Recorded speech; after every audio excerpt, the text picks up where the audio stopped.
के दौर में कैंसर एक बहुत ही बड़ी बीमारी बनती जा रही है। आजकल हम देख रहे हैं कि लोगों के मानसिक हेल्थ से लेकर कई सारी चीज़ों को वो अफ़ेक्ट कर रही है और डेली रूटीन में भी। आज हमारी बदायूं मेरठ की खास बातचीत पर हमारे साथ जुड़े हैं डॉक्टर स्वप्निल पटेल, उपकार हॉस्पिटल से। सर बहुत-बहुत स्वागत है आपका।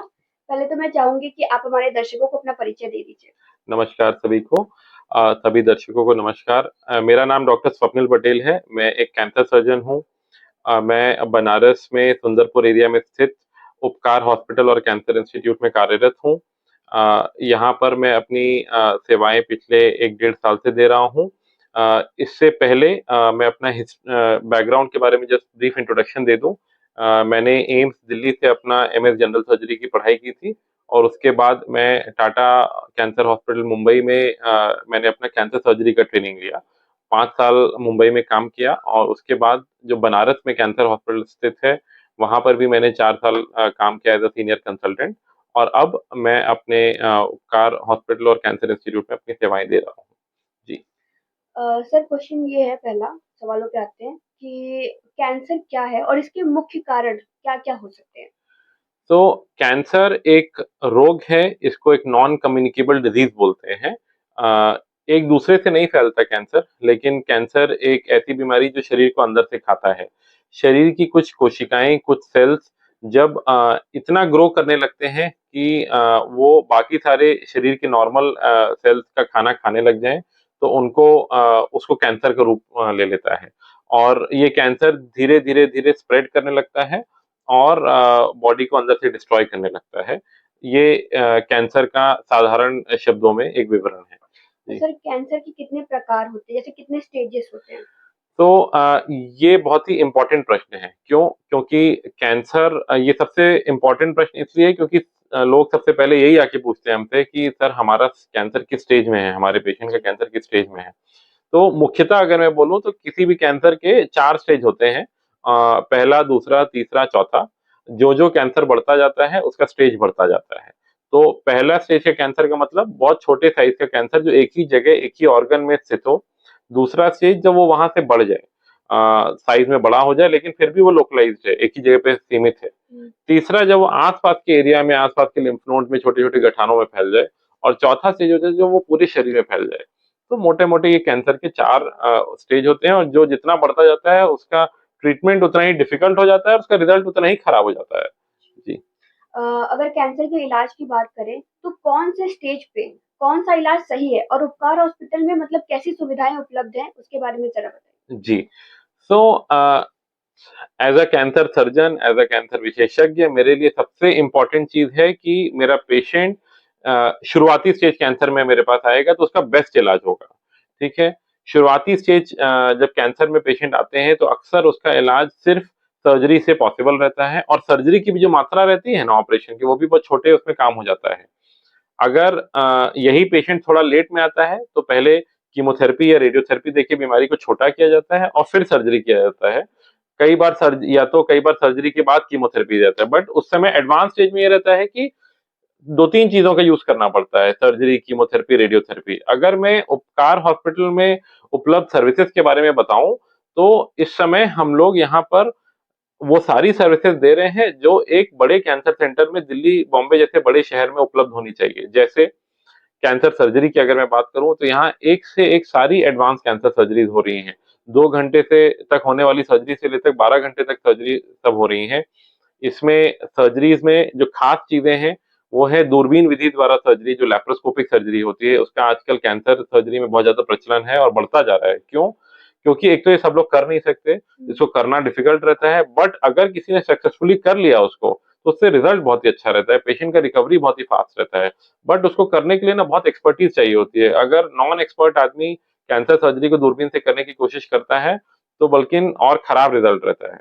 तो इसलिए एक एक्सपर्ट कैंसर सर्जन जो लैप्रोस्कोपी में एक्सपर्ट हो उससे करवाना ज़्यादा बेहतर होता है, पहला चीज़।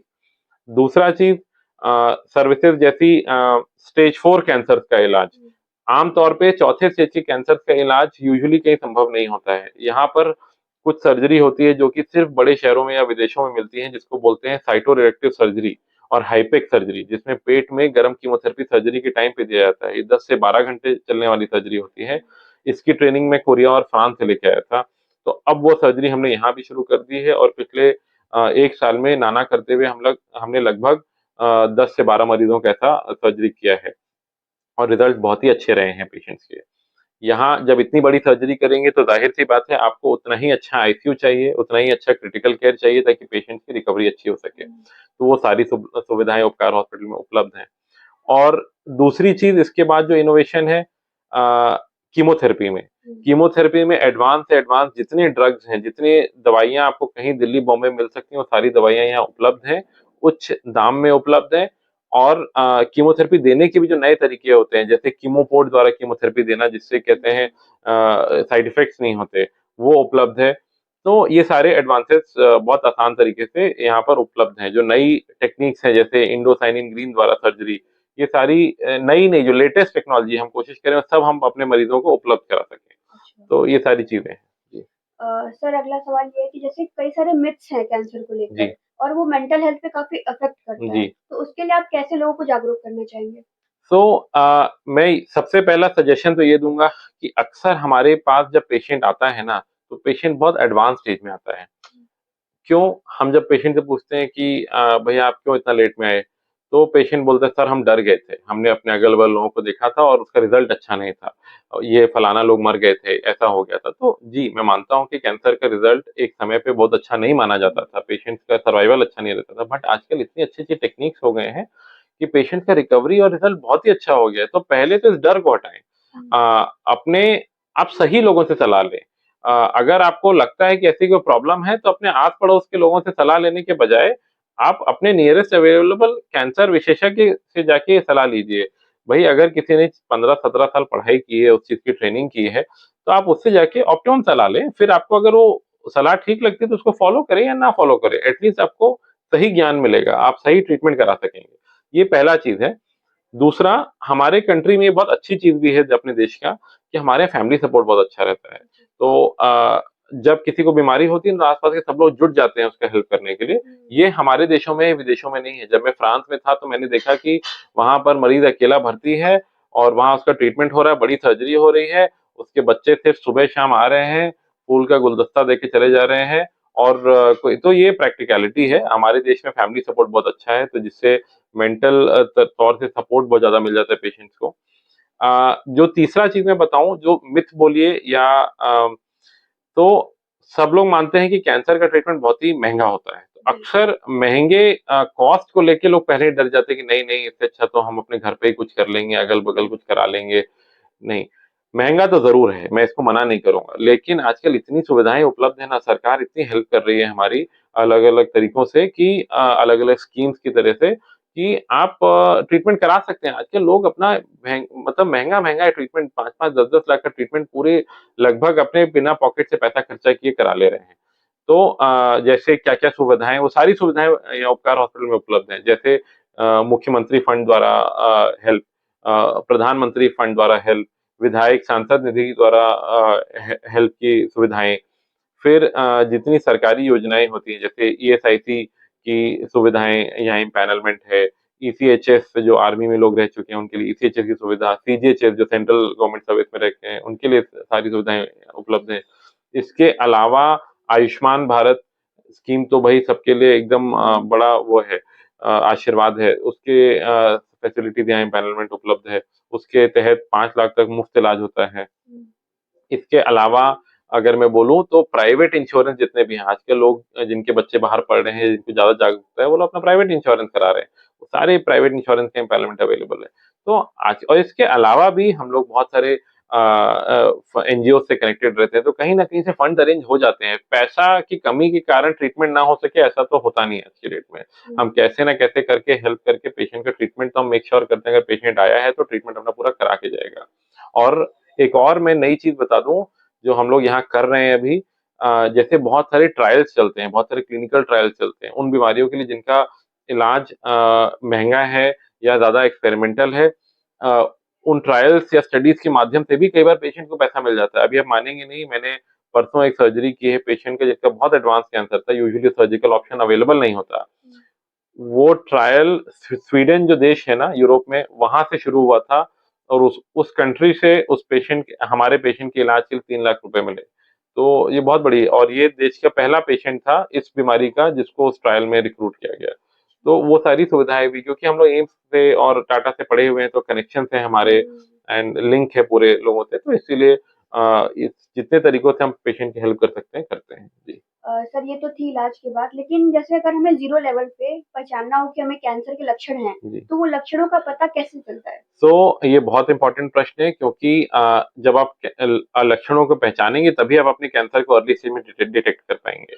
तो अलग अलग कैंसर के मैं जो कॉमन है उनके बारे में बता दूं, जैसे मुंह का कैंसर जो होता है अक्सर उन लोगों में ज्यादा होता है जो गुटखा खाते हैं या सिगरेट पीते हैं, पान चबाते हैं। उनके लिए मेरा मैसेज है कि प्लीज, पहली बात तो आप गुटखा पान चबाना बंद कर दीजिए, सिगरेट पीना बंद कर दीजिए। लेकिन अगर आप फिर भी पान चबा रहे हैं तो एटलीस्ट कम से कम ये करिए कि अपने मुंह को हर थोड़े-थोड़े समय में अंदर देखते रहिए, ध्यान देते रहिए। गले में कुछ गाँठ-वाँठ फील हो रही है तो उस पे ध्यान देते रहिए, ठीक है? लगातार खाँसी आ रही है जो कि सही नहीं हो रही है, छोटा-मोटा दवाई कराने से, तो प्लीज़ जाइए कैंसर विशेषज्ञ से मिलिए, अपना इलाज कराइए। सर मेरे मुँह में कुछ हो तो नहीं गया? छोटे-मोटे छाले हो रहे हैं तो इग्नोर मत करिए, अरे तो छोटा घाव घाव है या दाँत ढीला हो गया या दाँत निकलवाने गए, अल्सर बन गया। वही चीज़ जब इग्नोर करते हैं तो बड़ा कैंसर लेके फिर पेशेंट हमारे पास आते हैं। सेकंड, महिलाओं के लिए स्तन में छोटी-मोटी गाँठ हो, वो ब्रेस्ट कैंसर का अर्ली संकेत हो सकता है, या निप्पल से डिस्चार्ज ब्लडी डिस्चार्ज हो रहा है, वो ब्रेस्ट कैंसर का संकेत हो सकता है, ठीक है? ये ब्रेस्ट कैंसर रिलेटेड हो गया। इसके अलावा अगर पीरियड्स में प्रॉब्लम ज़्यादा हो रहा हो या सर्टेन उम्र के बाद भी अगर ब्लड आ रहा हो, अ, तो वो भी कैंसर का संकेत हो सकता है, जैसे यूट्रस के कैंसर का संकेत हो सकता है, एंडोमेट्रियल कैंसर या बच्चेदानी के कैंसर का संकेत हो सकता है।